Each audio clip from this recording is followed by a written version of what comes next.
आहा संग खेलब वीर बहुरिया बोलुने के बरिया।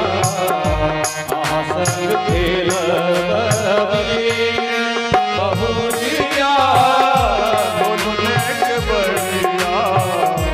आहा संग खेलब वीर बहुरिया बोलुने के बरिया।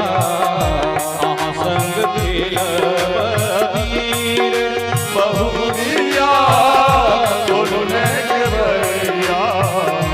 आहा संग खेलब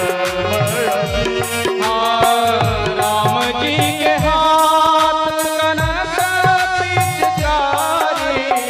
राम जी के हाथ कनक पिचकारी। सिया जी के हाथ